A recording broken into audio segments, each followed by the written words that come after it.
속보입니다. 전 세계 영상 플랫폼 시장에서 이례적인 일이 발생했습니다. 넷플릭스가 발표한 결과 BTS 광화문에서의 공연이 70여 개국에서 1위를 기록했습니다. 그리고 일부 지역에서는 넷플릭스 서버 과부하까지 발생했습니다. 문제는 이 공연이 처음엔 망했다는 반응 속에서 시작됐다는 겁니다.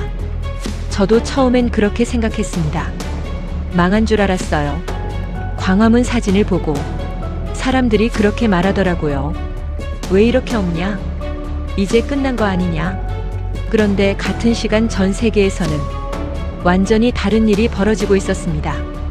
넷플릭스의 선택은 적중했었습니다. 왜 넷플릭스는 BTS를 선택할 수밖에 없었고 사람들은 이 공연을 망했다고 착각했었을까요? 우리가 아직 몰랐던 진짜 기준 때문입니다. 그날 밤 우리가 몰랐던 진짜 이야기 그리고 이 사건을 바꿔버린 기준에 대해 확인해 보겠습니다. 시작에 앞서 좋아요, 구독 눌러주시면 영상 제작에 큰 힘이 됩니다. 안녕하세요. 저는 마이클 체인버스입니다.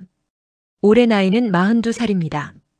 저는 그날 밤 제 삶에서 가장 이상한 경험을 했습니다. 처음엔 재난이라고 생각했어요. 진짜로요. 뉴스 속보가 뜨는 방식이 꼭 그랬습니다. 제가 일하는 방송국 모니터에 긴급 자막이 흘렀고 편집실 안 동료들이 하나둘 자리에서 일어났죠. 누군가 서버가 다운됐어라고 소리쳤고 복도에서는 전화 소리가 겹쳐 울렸습니다. 저는 처음에 전력망 문제인 줄 알았어요. 아니면 해킹. 요즘 세상에 그런 일이 없지도 않으니까요. 하지만 그게 아니었습니다. 전 세계 인터넷이 흔들린 건 맞았어요. 그런데 원인은 테러도 해킹도 전쟁도 아니었습니다. 한국의 가수들 때문이었죠. 정확히는 그들의 공연 때문이었습니다. 그날 밤 광화문 광장에서 BTS의 컴백 공연이 열렸고 그 공연이 넷플릭스를 통해 전 세계에 동시 생중계됐어요. 저는 그 말을 처음 들었을 때 솔직히 피식 웃었습니다. 공연 하나 때문에? 그게 말이 돼? 하지만 데이터는 거짓말을 하지 않더라고요. 접속자 수를 보니까 말이 안 됐습니다. 아시아, 유럽, 남미, 북미, 오세아니아. 전 세계가 동시에 같은 화면을 보고 있었어요. 집계된 동시 접속자 수가 올라가는 속도를 보면서 저는 숫자 감각이 잠깐 마비됐습니다. 제가 20년 넘게 방송 일을 했는데 그런 수치는 본 적이 없었어요. 올림픽 개막식도 월드컵 결승전도 그날 밤 그 공연의 숫자에는 미치지 못했습니다. 전 세계가 동시에 한 무대를 보고 있었습니다. 그게 이상했어요. 솔직하게 말하면 저는 그 순간 이 상황 자체가 이해가 안 됐습니다. 팝 공연이잖아요. 아무리 유명한 그룹이라 해도 그게 무슨 올림픽도 아니고 무슨 국가 행사도 아닌데 왜 이렇게 전 세계가 들썩이냐고. 근데 그건 제가 아직 모르고 있었기 때문이었습니다. 그날 공연이 열린 장소부터가 달랐어요. 광화문 광장. 한국 사람들에게 그 장소가 어떤 의미인지 저는 나중에야 제대로 알게 됐습니다.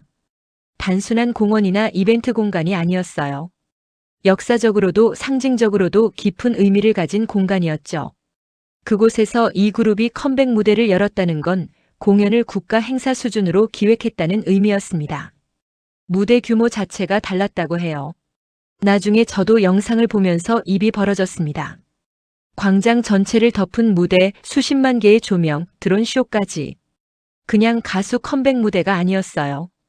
어떤 영화나 드라마의 한 장면 같은 비주얼이었죠.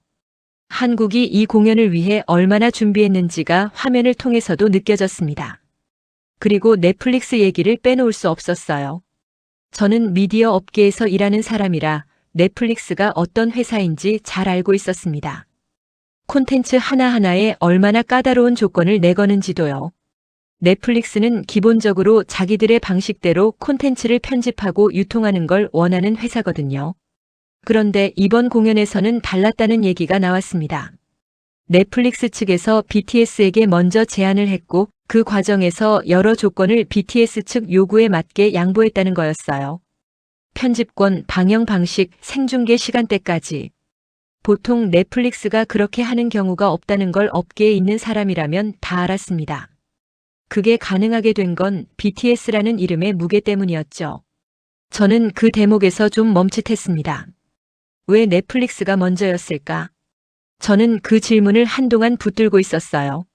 미디어 업계에서 아티스트의 영향력을 측정하는 방법은 크게 두 가지입니다. 얼마나 많은 사람이 아는가, 그리고 얼마나 많은 사람이 동시에 행동하는가.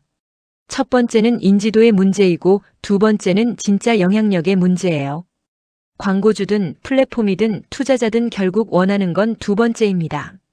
전 세계 몇 명이 동시에 반응하느냐. 그게 진짜 힘이거든요. BTS는 그 두 번째에서 압도적이었습니다. 넷플릭스는 그걸 알고 있었어요. 아시아 시장을 놓고 다른 스트리밍 플랫폼들과 치열하게 경쟁하던 넷플릭스 입장에서 BTS는 단순한 아티스트가 아니었습니다. 일본, 인도, 동남아시아, 아시아 가입자를 빠르게 확보하는 열쇠였어요. 그리고 그 열쇠는 특정 나라나 특정 세대에 묶여 있지 않았습니다.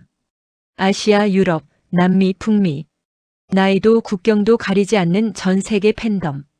넷플릭스가 이 공연을 독점 생중계한다는 건 그 팬덤 전체를 광고 한 번 없이 자기 플랫폼 안으로 끌어들이는 유일한 기회였습니다. 그게 넷플릭스가 조건을 양보한 진짜 이유였어요.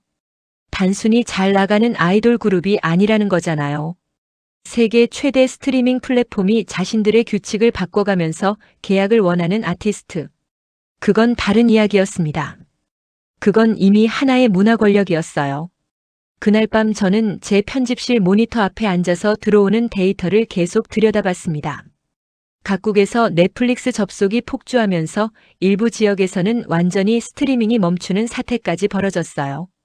처음에는 기술 문제가 있나 싶었는데 알고 보니 순수하게 접속자가 너무 많아서 생긴 과부하였습니다. 그것도 동시에, 전 세계 여러 국가에서 동시에, 전 세계가 동시에 같은 무대를 향해 달려들었습니다. 그때 제 후배 기자가 댓글 화면을 캡처해서 보여줬어요. 전 세계 시청자들이 남긴 반응이었는데 영어, 스페인어, 포르투갈어, 아랍어, 인도네시아어가 뒤섞여 있었습니다. 나라가 달라도 언어가 달라도 다 같은 말을 하고 있었어요. 믿을 수 없다. 이게 진짜냐? 너무 아름답다. 지금 울고 있다.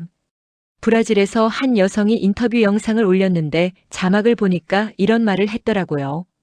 제 딸이랑 함께 봤어요. 딸이 처음으로 엄마한테 감동받았다고 했어요. 다음엔 꼭 한국에 가고 싶다고 했죠. 그 짧은 영상이 하룻밤 사이에 수백만 번 재생됐습니다. 저는 그걸 보면서 뭔가 말로 표현하기 어려운 기분이 들었어요. 뭔가가 이상하다는 게 아니라 뭔가가 너무 크다는 느낌.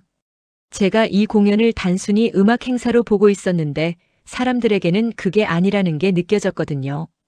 이건 단순한 공연이 아니었습니다. 그때만 해도 저는 그게 어느 정도인지 가늠하지 못했어요. 이것이 앞으로 무엇으로 이어질지, 이 공연 하나가 어떤 파장을 만들어낼지 저는 그날 밤 전혀 짐작하지 못했습니다. 하지만 그때 아무도 몰랐습니다. 이 공연 이후에 벌어질 진짜 사건을. 공연이 끝나고 나서도 세상은 조용해지지 않았습니다. 오히려 더 시끄러워졌죠. 저는 그날 밤을 꼬박 새웠어요. 편집실에 남아서 들어오는 자료들을 계속 들여다봤습니다. 처음엔 그냥 큰 공연이 끝난 후에 엽하겠거니 했어요. 몇 시간이면 가라앉겠지. 그런데 그게 아니었습니다. 새벽이 지나고 아침이 되어도 숫자는 올라가고 있었어요. 검색량도 언급량도 클립 조회수도 전부 다 오르고 있었죠. 그런데 그날 저한테 들어온 자료 중에 이상한 게 하나 있었어요. 한국 현지 보도였는데 광화문 광장 현장 인원이 예상보다 적었다는 내용이었습니다.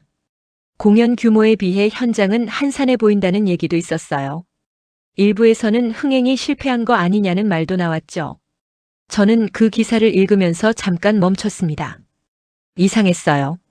제가 보고 있는 숫자와 전혀 달랐으니까요. 넷플릭스 접속 수는 폭발하고 있었어요. 전 세계 동시 시청자 수는 계속 올라가고 있었습니다. 그런데 현장은 한산하다고. 그때 깨달았어요. 사람들이 현장에 오지 않은 게 아니었습니다. 현장 대신 집에서 보고 있었던 거예요.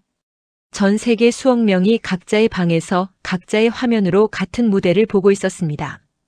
광화문 광장이 비어 있는 게 아니라 공연장이 전 세계로 확장된 거였어요. 광화문이 아니라 전 세계가 공연장이었습니다. 그게 이 공연의 진짜 구조였어요. 처음부터 현장 관객을 위한 공연이 아니었던 거죠. 넷플릭스 생중계라는 형식 자체가 광화문 광장을 전 세계 어디서든 들어올 수 있는 공간으로 바꿔버린 거였습니다. 현장에 사람이 적은 게 실패의 증거가 아니라 오히려 이 공연이 얼마나 다른 방식으로 설계됐는지를 보여주는 거였어요. 그리고 그 다음 데이터가 들어왔을 때 저는 완전히 말을 잃었습니다. 공연이 시작된 순간 전 세계 곳곳에서 외국인들의 결제가 멈췄다는 거였어요. 카드 사용 데이터였는데 공연 시작 직후 특정 시간대에 여러 나라에서 소비 활동이 일시적으로 줄어든 게 관측됐다는 내용이었습니다. 다들 하던 걸 멈추고 화면 앞에 앉은 거였어요. 쇼핑도 외식도 이동도 잠깐 멈췄습니다. 그리고 공연이 끝나자 반대로 소비가 폭발했어요. 한국 화장품, 한국 음식, 한국 여행 상품, 한국어 학습 앱. 공연 직후부터 관련 소비 지표들이 일제히 올라갔습니다. 경제 담당 후배가 정리한 자료를 보면서 저는 이게 팬덤 현상이 아니라는 걸 처음으로 데이터로 이해했어요. 팬덤은 이미 좋아하는 사람들이 반응하는 겁니다. 그런데 이건 달랐어요. 공연을 보면서 행동이 바뀐 거였어요. 공연 하나가 수억 명의 소비 패턴을 움직인 거였습니다. 이건 단순한 팬덤이 아니라 행동까지 바꾸는 영향력이었어요. 그 자료를 보면서 넷플릭스가 왜 먼저 손을 내밀었는지 다시 한번 실감했어요. BTS는 이미 이 모든 걸 증명해온 그룹이었습니다. 공연 하나, 앨범 하나가 나올 때마다 이런 소비 지표들이 움직였던 거였어요.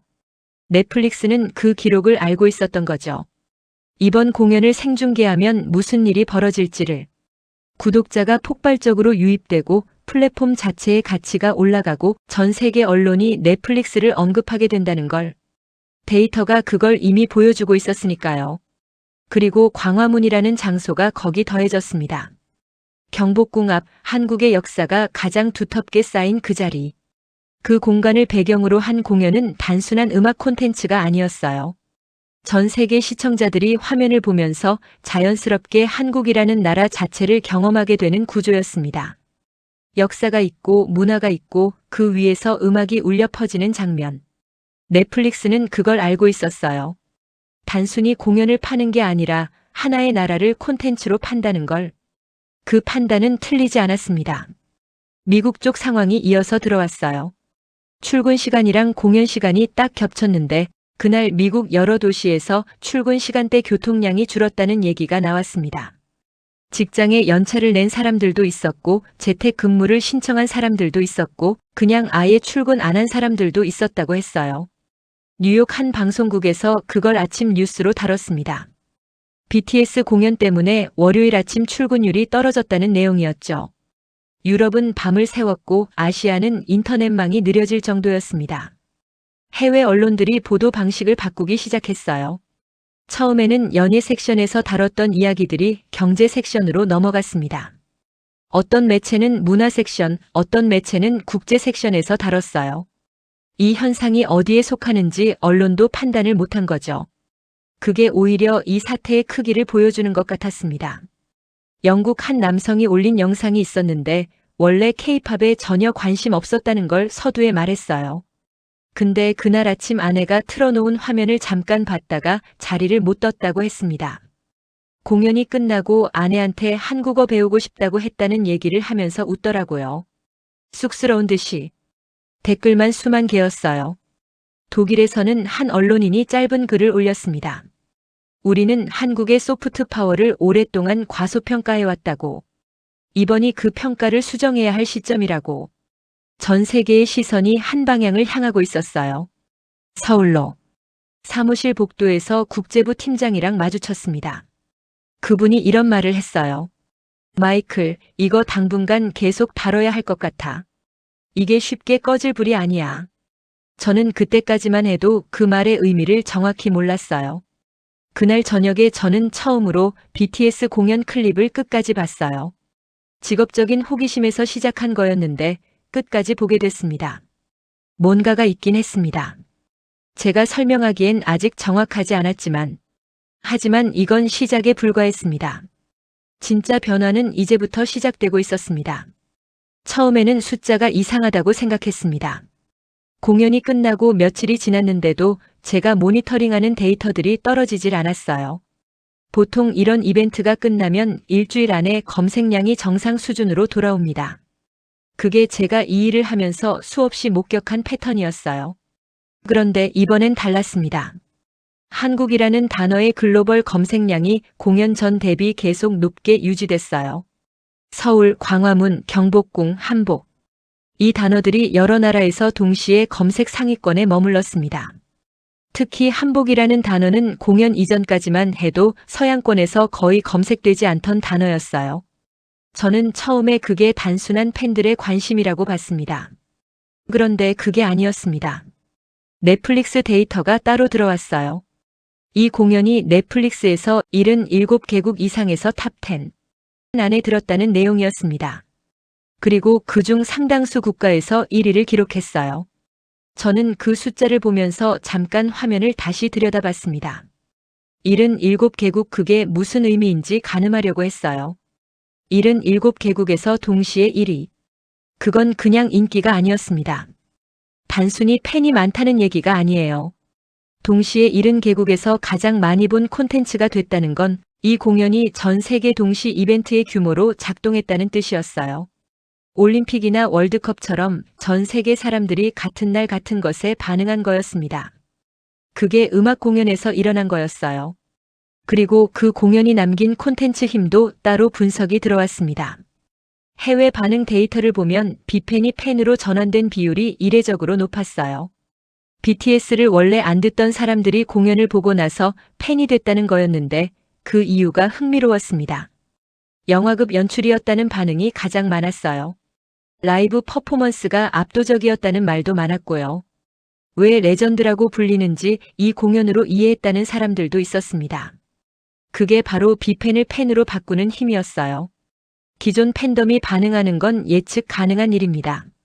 그런데 한 번도 관심 없던 사람들이 공연 하나를 보고 방향을 바꾼다는 건 콘텐츠 자체의 힘이 그만큼 강하다는 뜻이에요. 그게 단순한 아이돌 공연이 아니라는 걸 데이터가 말해주고 있었습니다. 한국 관광 관련 데이터도 올라왔어요. 유럽과 북미에서 서울행 항공권 조회 건수가 공연 전주 대비 몇 배씩 뛰어 있었습니다. 실제 예약으로 이어진 건수도 눈에 띄게 늘었고요. 미국의 한 대학 교수가 쓴 칼럼을 읽게 됐어요. 동아시아 문화를 연구하는 분이었는데 이런 내용이었습니다. 우리는 지금까지 K-팝을 음악 장르로 이해했지만 이번 광화문 공연은 그 틀이 틀렸다는 걸 보여준다. 이건 음악이 한국이라는 공간, 한국이라는 역사, 한국이라는 정체성과 결합하는 과정이다. 저는 그 문장을 2번 읽었습니다. 전 세계 시청자들은 그 공연을 보면서 광화문을 봤습니다. 경복궁 첨화선을 봤어요. 한국의 밤하늘과 그 하늘 아래 서 있는 무대를 봤죠. 그게 사람들의 머릿속에 한국이라는 나라의 이미지로 새겨진 거였습니다. 독일에서 온 반응이 있었어요. 역사학을 공부하는 남성이 올린 영상이었는데 넷플릭스로 공연을 보다가 경복궁이 뭔지 궁금해서 찾아봤더니 조선시대로 넘어갔고 거기서 임진왜란으로 넘어갔고 결국 새벽 4시까지 한국 역사를 읽고 있었다는 거였어요. 그 사람은 이렇게 말했습니다. 한국은 내가 생각했던 것보다 훨씬 오래된 나라입니다. 그리고 훨씬 깊습니다. 멕시코에서 한 여성이 짧게 올린 글도 있었습니다. 한국은 나라가 아니라 경험입니다. 프랑스의 한 저널리스트가 칼럼을 냈습니다. 이건 문화가 아니라 문명이다. 한국은 하나의 세계관을 수출하고 있다. 그리고 전 세계가 그 세계관에 자발적으로 들어오고 있다. 저는 그 칼럼을 출력해서 책상 위에 뒀습니다. 대한민국의 무게가 달라지고 있었습니다. 경제 수치나 군사력 얘기가 아니었어요. 세상 사람들이 한국을 떠올릴 때 드는 감정의 온도가 달라지고 있었습니다. 저는 그 즈음에 처음으로 한국에 한번 가봐야겠다는 생각을 했습니다. 그냥 광화문을, 경복궁 앞 그 길을, 화면으로만 봤던 그 장소가 실제로 어떤 느낌인지 몸으로 알고 싶었어요. 서울. 그 이름이 자꾸 머릿속에 남았습니다. 그런데 그때 저는 아직 몰랐어요. 데이터가 보여주는 숫자들 너머에 제가 아직 이해하지 못한 것들이 남아있다는 걸. 편집실 모니터 앞에서 숫자를 들여다보는 것만으로는 이 나라의 진짜 무게를 느낄 수 없다는 걸. 공연이 끝나고 며칠이 지났습니다. 세상은 조금씩 다른 이야기로 넘어가고 있었어요. 뉴스 사이클이란 게 원래 그렇잖아요. 아무리 큰 사건도 시간이 지나면 다음 사건에 밀리고 사람들의 관심은 또 다른 방향을 향하게 되죠. 저도 그럴 거라고 생각했습니다. 이번 일도 결국 그렇게 될 거라고. 그런데 이상했어요. 며칠이 지났는데도 데이터가 꺼지질 않았습니다. 검색량이 떨어지질 않았고 한국 관련 콘텐츠 소비량은 오히려 완만하게 계속 올라가고 있었어요. 공연 직후에 폭발적인 열기는 잦아들었는데 그 자리에 다른 무언가가 남아 있었습니다. 열기가 아니라 온도 같은 거였어요. 확 타오르는 게 아니라 은근하게 계속 따뜻한. 저는 그 차이가 뭔지를 한동안 설명하지 못했습니다. 그러다가 후배 기자가 정리한 보고서 하나를 받았어요. 한국어 학습 앱 신규 가입자 수였는데 공연 이후로 꾸준히 높은 수준이 유지되고 있었습니다. 단순히 공연 직후에 반짝 올라간 게 아니라 며칠이 지난 시점에도 그 수준이 유지되고 있다는 거였어요. 한국어를 배우기 시작한다는 건 충동이 아닙니다. 언어를 배운다는 건 시간과 노력이 드는 결심이에요. 그 결심이 며칠이 지난 시점에도 계속 이어지고 있다는 건 이 공연이 사람들의 일상 안으로 한국을 들여보냈다는 뜻이었습니다. 그 대목에서 저는 처음으로 이 현상의 진짜 무게를 느꼈습니다. 그때 문득 앞서 봤던 데이터가 다시 떠올랐어요. 공연이 시작되자 전 세계 소비가 멈추고 공연이 끝나자 소비가 폭발했다는 것. 현장은 한산해 보였지만 전 세계가 집에서 보고 있었다는 것. 넷플릭스 70개국 이상 톱10, 다수 국가 1위. 그리고 비팬이 팬으로 전환된 수치. 전부 같은 이야기를 하고 있었습니다. 현장 기준으로 보면 실패처럼 보일 수 있었어요. 광화문 광장이 관객으로 가득 차지 않았으니까요. 그런데 글로벌 기준으로 보면 완전히 달랐습니다. 이 공연은 처음부터 전 세계를 공연장으로 설계한 거였어요. 광화문이 아니라 전 세계가 공연장이었습니다. 저는 자리에서 일어나 커피를 한 잔 들고 창가로 갔습니다. 밖을 내다보면서 제가 이 일을 처음 접했을 때를 떠올렸어요. 모니터에 긴급 자막이 뜨고 서버 다운이라는 말이 들렸을 때 저는 그게 재난인 줄 알았잖아요. 그리고 공연 때문이라는 말을 들었을 때 피식 웃었죠. 그 웃음이 부끄러웠습니다. 지금 돌아보면 제가 그때 웃은 건 공연이라는 걸 작게 봤기 때문이었어요. 음악이라는 걸 작게 봤기 때문이었습니다. 그리고 솔직히 말하면 한국이라는 나라를 작게 봤기 때문이었어요. 아시아의 작은 나라, 분단된 나라, 전쟁을 겪은 나라. 제 머릿속에 한국은 그런 이미지였습니다. 며칠 동안 저는 이 현상을 숫자로만 이해하려고 했어요. 접속자 수, 검색량, 경제 지표, 관광 수요. 전부 숫자였습니다. 그 숫자들이 크다는 건 알겠는데 왜 크냐는 질문에는 계속 막혔어요. 공연이 잘 기획됐기 때문인가? BTS가 워낙 유명하기 때문인가? 넷플릭스 플랫폼이 강력하기 때문인가? 그것들이 다 맞는 말이기는 했어요. 그런데 그것만으로는 설명이 안 되는 게 있었습니다. 한 영국 음악 저널리스트가 쓴 글을 다시 꺼내 읽었어요. BTS의 공연은 음악이 아니라 한국이라는 나라 전체가 무대에 오른 순간이었다. 저는 처음에 그게 과장이라고 생각했어요. 그런데 며칠이 지난 시점에 다시 읽으니까 달리 보였습니다. 광화문이라는 공간이 있었어요. 경복궁 앞 한국의 역사가 가장 두텁게 쌓인 그 자리. 전 세계 수억 명이 그 공간을 봤습니다. 그 배경에서 한국이라는 나라를 느낀 거였죠. 음악을 통해서, 무대를 통해서, 그 공간을 통해서. 그게 가능했던 건 우연이 아니었습니다. 대한민국이 수십 년 동안 쌓아온 것들이 있었어요. 전쟁의 폐허에서 일어선 나라가 반세기 만에 세계가 주목하는 문화를 만들어냈다는 것. 기술이 있었고 교육이 있었고 무엇보다 포기하지 않는 사람들이 있었습니다. BTS도 그 나라에서 나온 거였어요.